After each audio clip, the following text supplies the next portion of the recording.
कृष्ण। ओम नमो भगवते वासुदेवाय नमः। प्रिय भक्तजनों, आज फागुन मास के कृष्ण पक्ष की एकादशी तिथि है और इस एकादशी को विजया एकादशी के नाम से जाना जाता है। आइए आज एकादशी के संपूर्ण फल की प्राप्ति के लिए हम विजया एकादशी की पावन कथा का श्रवण करेंगे। इन कथाओं को सुनने वाले मनुष्यों के सभी पाप और संकटों का नाश हो जाता है और उसका जीवन आनंदमय हो जाता है। आइए भगवान श्री लक्ष्मी नारायण और माता लक्ष्मी जी के चरणों में ध्यान करते हुए हम विजया एकादशी की कथाओं का आनंद लेते हैं। प्रेम से बोलिए विष्णु भगवान की जय। सबसे पहले हम शालिग्राम भगवान जी की पावन कथा का श्रवण करेंगे। सबसे पहले आप तन मन धन से शालिग्राम भगवान जी का ध्यान करते हुए इस कथा का आनंद लें। प्रेम से बोलिए शालिग्राम भगवान की जय। पौराणिक कथा के अनुसार दक्षिण में गोदावरी नदी के तट पर कनकावरी नाम की एक नगरी थी। वहीं पर भक्त रामदास रहता था। जाति से वह नीच था, परंतु अत्यंत सरल हृदय का, सच बोलने वाला और न्याय से ही धन कमाने वाला, भगवान का निरंतर चिंतन करने वाला भक्त था। रामदास की पतिव्रता पत्नी का नाम सुशीला था। दंपत्ति में बड़ा ही प्रेम था। उनका एक छोटा बेटा था।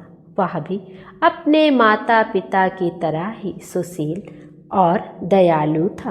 वह भी हमेशा अपने माता पिता की सेवा किया करता था। रामदास जो भी कमाता उससे अपने तीनों प्राणियों के पेट भरने पर जो पैसे बच जाते उनसे रामदास अतिथि की सेवा और पीड़ितों के दुख दूर करने का प्रयास किया करता था। वह समय समय पर भगवान नाम का संकीर्तन सुनने जाया करता और बड़े प्रेम से स्वयं भी अपने घर पर कीर्तन किया करता। कीर्तन में सुनी हुई यह एक पंक्ति हरि में जैसो तैसो बस तेरो उसे बड़ी प्यारी लगी और उसे याद हो गई। अब तो वह निरंतर इसी पंक्ति को गुनगुनाता हुआ सारे काम काज किया करता। वह तो सचमुच अपने आप को भगवान का दास और आश्रित समझकर मन ही मन आनंद में भरा रहता। अब भगवान तो हमेशा भाव के भूखे होते हैं। वह रामदास के ऐसे प्रेम को देखकर उसे अब अपनाना चाहते थे। कुछ चोर गहनों के साथ ही कहीं से एक सुंदर विलक्षण सोने की शालिग्राम भगवान की विशाल मूर्ति चुरा कर लाए थे, जो उनके लिए सिर्फ एक पत्थर था। उनमें से एक चोर के जूते फट गए थे। उसने सोचा कि अगर इस पत्थर के बदले मुझे एक जोड़ी जूते मिल जाए तो कितना अच्छा होगा। भगवत प्रेरणा से शालिग्राम जी की मूर्ति को लेकर वह चोर सीधा रामदास जी के घर पहुंचा और मूर्ति दिखाकर कहने लगा, अरे भाई देख तो, यह कैसा मजेदार पत्थर है। जरा अपने औजार को इस पर घिस तो सही, देख कैसा अच्छा काम देता है। पर इसके बदले में तुम्हें मुझे एक जोड़ी जूते देने पड़ेंगे। चोर की आवाज़ सुनकर रामदास चौंका। उसके भजन में भंग पड़ गया। उसने समझा कोई खरीदार है और उसके यहाँ जूते खरीदने आया है। तब उसने जूतों की एक जोड़ी उस चोर के सामने रख दी। चोर ने उसे पहनकर दामों की जगह वही मूर्ति रामदास जी के हाथ पर रख दी। रामदास अभी तक अर्धचेतन अवस्था में थे। उनका मन तो बस प्रभु के विग्रह की ओर ही खिंचा हुआ था। इसलिए जूतों के बदले पैसे लेने की बात उन्हें याद ही नहीं रही। उधर चोर ने मूर्ति उनके हवाले की और वह चला गया। तब रामदास जी ने मूर्ति को अपने सामने रख दिया और उस पर अपना जूता बनाने वाला औजार घिसने लगा। लेकिन अब भी काम करते समय उनके मन से सिर्फ एक ही आवाज़ आ रही थी, हरि में जैसो तैसो बस तेरो। और वह लगातार अपना काम करते रहे। इस तरह भगवान सालिग्राम बनकर अपने प्यारे भक्त के घर पर आ ही गए। एक दिन एक ब्राह्मण उस तरफ से निकले। सालिग्राम जी की ऐसी अनोखी मूर्ति उस जूते बनाने वाले के घर में देखकर और उसकी दशा देखकर उन ब्राह्मण देवता को बड़ा दुख हुआ। उस समय रामदास उस गोल मूर्ति को पैरों के बीच में रखकर उस पर अपना जूता बनाने वाला औजार चला रहा था। ब्राह्मण देवता ने सोचा कि भला बंदरों को हीरे की कीमत का क्या पता, यह जूता बनाने वाला सालिग्राम भगवान को भला क्या पहचाने। उन्होंने वह मूर्ति खरीदने का विचार करके उसके पास जाकर कहा, भाई आज मैं तुमसे एक चीज मांगता हूँ, वह चीज तू मुझे देकर पुण्य लाभ कर। यह पत्थर मुझे बड़ा सुंदर लग रहा है और मेरी आंखें इस पर से हटाए नहीं हट रही। रामदास जी ने ब्राह्मण के इस दीन भाव को देखकर वह पत्थर ब्राह्मण देवता को दे दिया। अब ब्राह्मण देवता इस दुर्लभ मूर्ति को पाकर बड़े ही प्रसन्न हुए। वे उसे घर ले आए।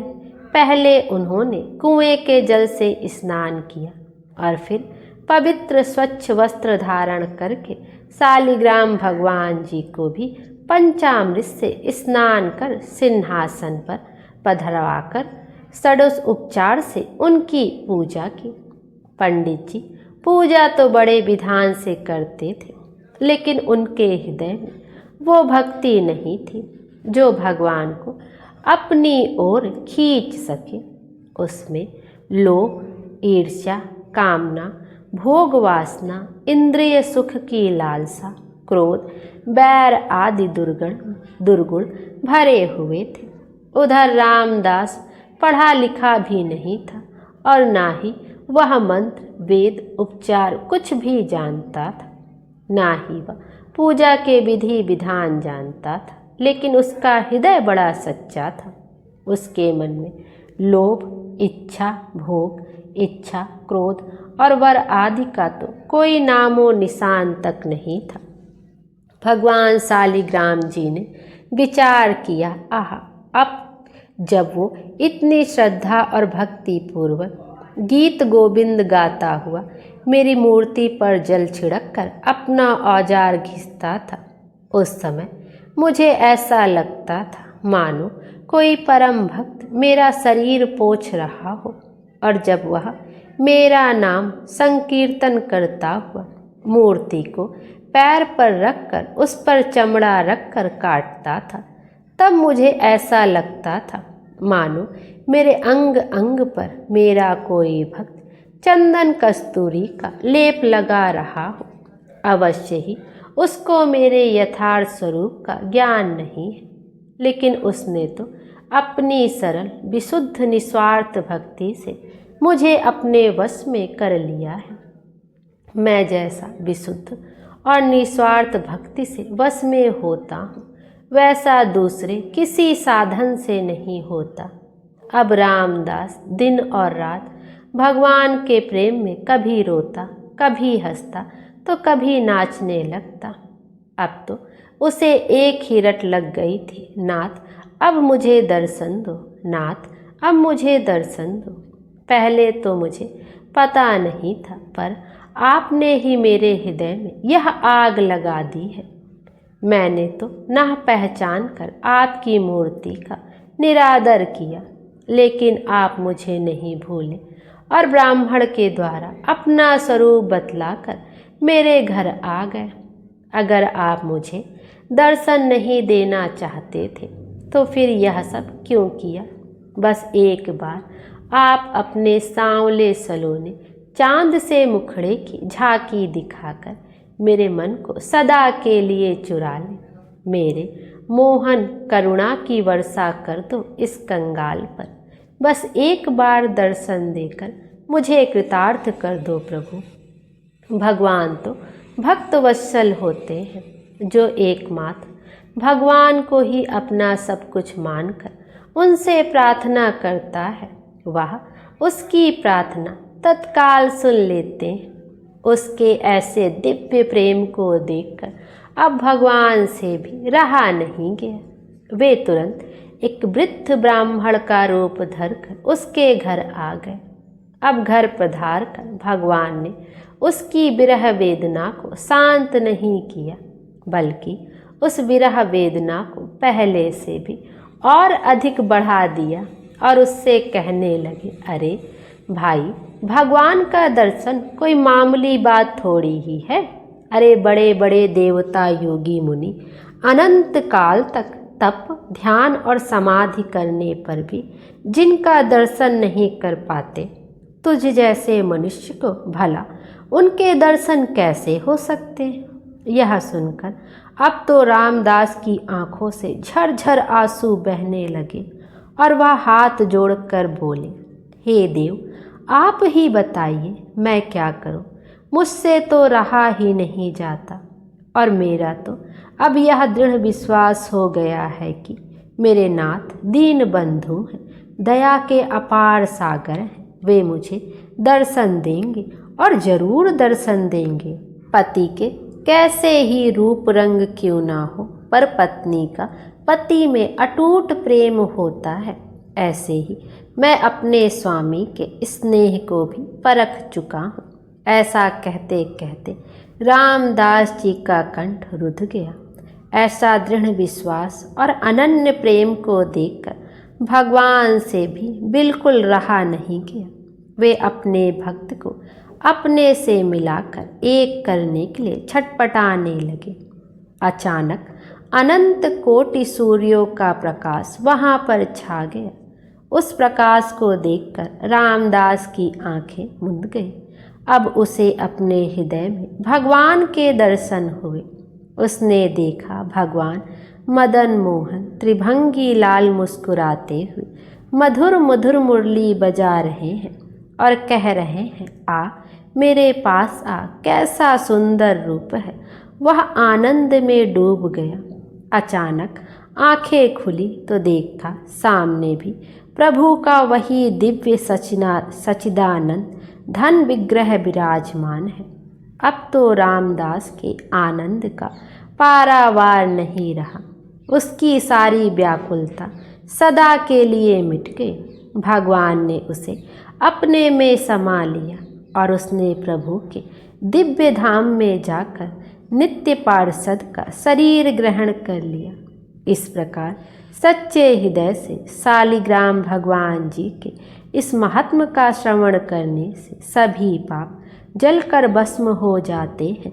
प्रेम से बोलिए विष्णु भगवान की जय, शालिग्राम भगवान की जय। आइए अब विजया एकादशी की पावन कथा का भी श्रवण करते हैं। विजया एकादशी व्रत कथा। इन कथाओं में अर्जुन को इतना आनंद आ रहा था कि उनका मन तृप्त नहीं हो रहा था। जया एकादशी की कथा सुनने के बाद वह बोले, हे मधुसूदन, फागुन मास के कृष्ण पक्ष की एकादशी का क्या नाम है तथा उसके व्रत की क्या विधि है? कृपा करके मुझे इसके विषय में भी विस्तार से बताएं। भगवान श्री कृष्ण बोले, हे पार्थ, फाल्गुन मास के कृष्ण पक्ष की एकादशी का नाम विजया है। उसके व्रत के प्रभाव से मनुष्य को विजय मिलती है। उस विजया एकादशी के महात्म के श्रवण व पठन से समस्त पाप नष्ट हो जाते हैं। एक समय देव ऋषि नारद ने जगत पिता ब्रह्मा जी से कहा, हे ब्रह्मा जी, आप मुझे फाल्गुन मास के कृष्ण पक्ष की विजया नामक एकादशी का व्रत विधान बताने की कृपा करें। ब्रह्मा जी बोले, हे पुत्र, विजया एकादशी का व्रत प्राचीन तथा नवीन पापों को नष्ट करने वाला है। इस एकादशी की विधि मैंने आज तक किसी से नहीं कही, किंतु तुम्हें बताता हूँ।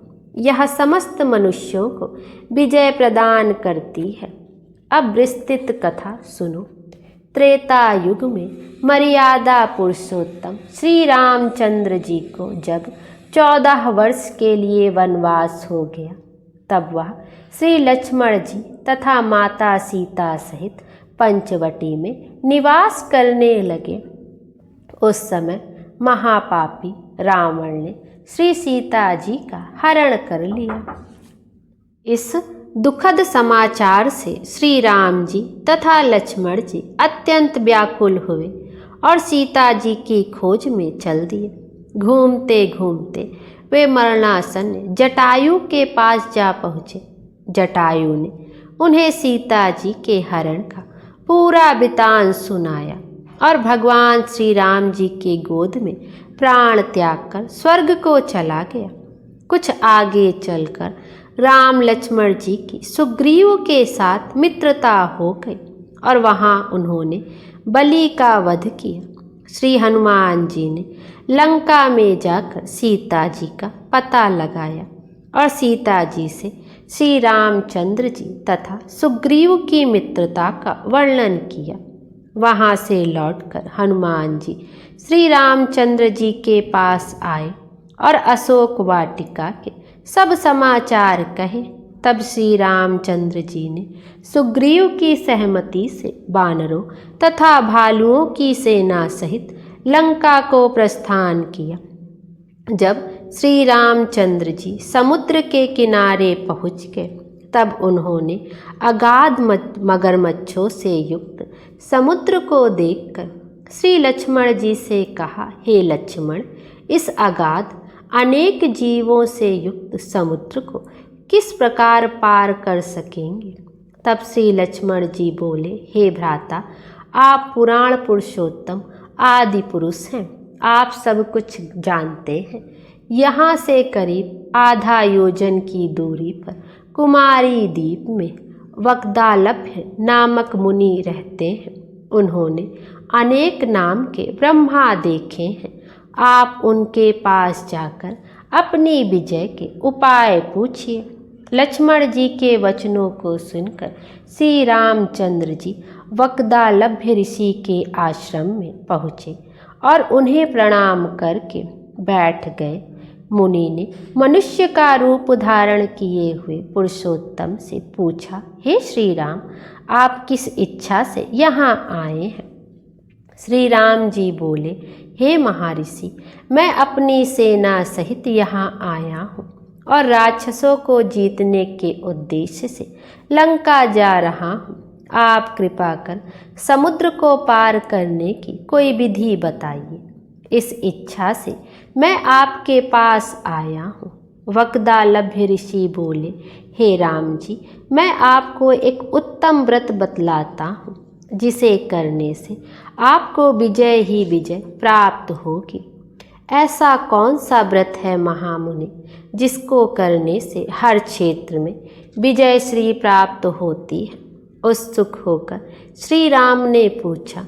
तब महर्षि श्री वक्दालभ्य बोले, हे मर्यादा पुरुषोत्तम, फाल्गुन मास के कृष्ण पक्ष की विजया एकादशी का व्रत करने से आप अवश्य ही समुद्र को पार हो जाएंगे और युद्ध में भी आपकी विजय होगी।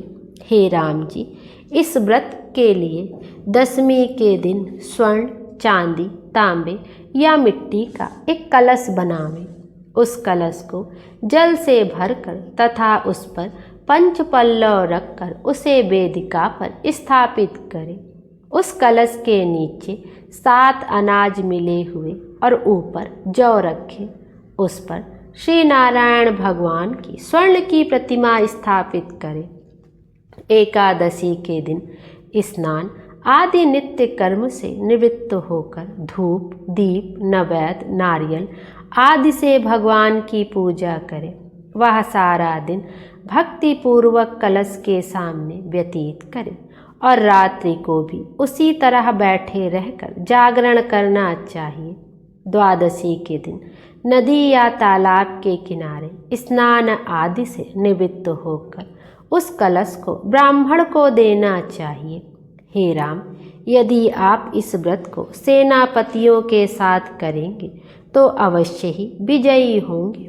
तब मर्यादा पुरुषोत्तम श्री रामचंद्र जी ने मुनि की आज्ञा अनुसार विधि पूर्वक विजया एकादशी का व्रत किया और इसके प्रभाव से दैत्यों के ऊपर विजय पाई। अतः हे राजन, जो मनुष्य इस व्रत को विधि पूर्वक करेगा उसकी दोनों लोकों में विजय होगी। श्री ब्रह्मा जी ने नारद जी से कहा था, हे पुत्र, जो इस व्रत महात्म को पढ़ता या सुनता है उसे वाजपेय यज्ञ के फल की प्राप्ति होती है। प्रेम से बोले विष्णु भगवान की जय। इस कथा का सार है, विष्णु भगवान का किसी भी रूप में पूजन मानव मात्र की समस्त मनोकामनाएं पूर्ण करता है। भगवान राम हालांकि स्वयं विष्णु के अवतार थे, अपितु अपनी लीलाओं के चलते प्राणियों को सद्मार्ग दिखाने के लिए उन्होंने विष्णु भगवान के निमित्त इस व्रत को किया। विजय की इच्छा रखने वाला कोई भी मनुष्य इस व्रत को करके अनंत फल का भागी बनता है। विजया एकादशी का व्रत प्राणी मात्र को हर क्षेत्र में विजय श्री प्रदान करता है। प्रेम से बोलिए विष्णु भगवान की जय। आइए अब शालिग्राम भगवान जी की आरती का भी श्रवण करते हैं। शालिग्राम सुनो बिनती मोरी, यह वरदान दया कर पाऊं। प्रातः समय उठी मंजन करके प्रेम सहित स्नान कराऊं। चंदन धूप दीप तुलसी दल वरण वरण के पुष्प चढ़ाऊं। तुम्हारे सामने नित्य करूं, नित्य प्रभु घंटा शंख मृदंग बजाऊं। चरण धोए चरणामृत लेकर कुटुंब सहित बैकुंठ सिधारू। जो कुछ रूखा सूखा घर में भोग लगा कर भोजन पाऊं। मन वचन कर्म से पाप किए जो परिक्रमा के साथ बहाऊं। ऐसी कृपा करो मुझ पर जम के द्वार न जाने पाऊं। माधो दास की विनय यही है, हरिदासन के दास कहाऊं। शालिग्राम सुनो बिनती मोरी, यह वरदान दया कर पाऊं। प्रेम से बोली शालिग्राम भगवान की जय। भगवान हम सब की मनोकामना पूर्ण करें और हमारे जीवन को खुशियों से भर दें। Thank you. Radhe Radhe. Hare Krishna.